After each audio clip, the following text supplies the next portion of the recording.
Ang mga alamat mula kay Brittany's.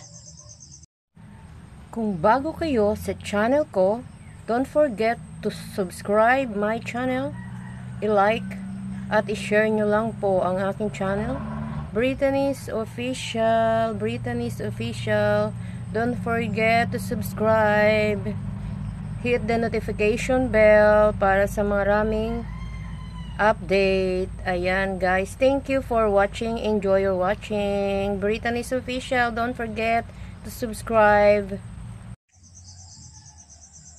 Bago ko basahin sa inyo ang sa araw na ito ang isa na namang alamat mula kay Brittany's, don't forget to subscribe, like and share guys. Enjoy your watching and listening. Ang alamat ni Maria Makiling. Sa lalawigan ng Laguna, naniniwala ang mga tao na sa bundok ng Makiling ay naninirahan ng isang magandang diwatang nagngangalang Mariang Makiling. Ayon sa kwento ng mga matatanda, ang Laguna ay pinamumunuan ng dalawang bathala, sina Dayang Makiling at Gat Panahon. Ang bathalang ito raw ay mayroong magandang anak na dalaga na pinangalanan nilang Mariang Makiling.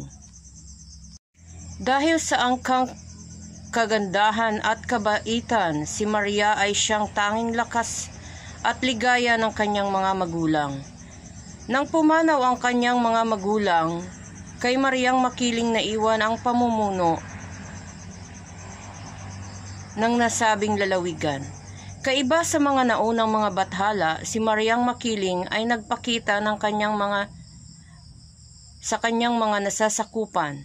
Tuwing umaga ng Tiangge, bumababa siya ng bundok Makiling at nakikihalubilo sa mga taong bayan.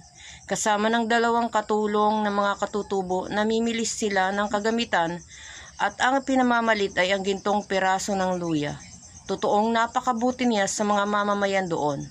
Ang bundok na kanyang tinatahanan na sagana sa mga gulay at bungang kahoy ay bukas para sa ibig mamitas doon. Pati na ang ibon at hayop sa gubat ay siyang paraiso ng mga mangangaso.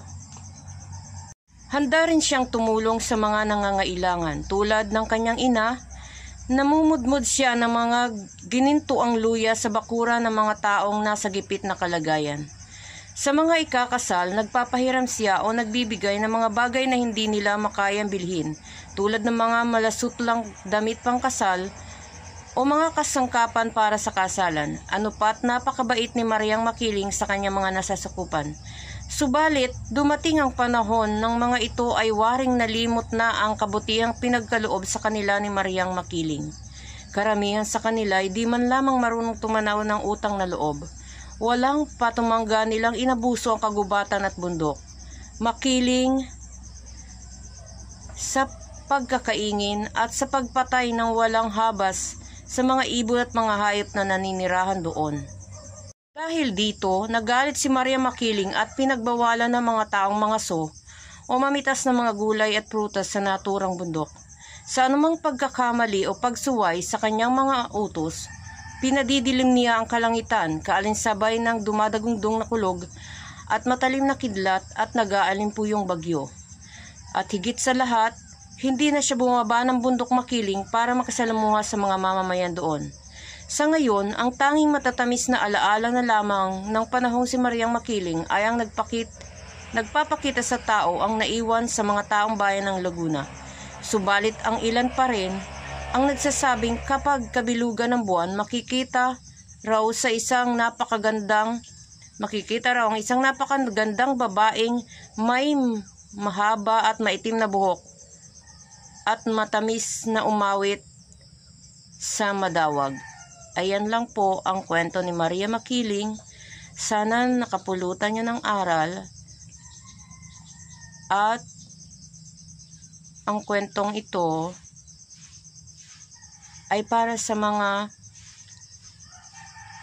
taong may mabubuting puso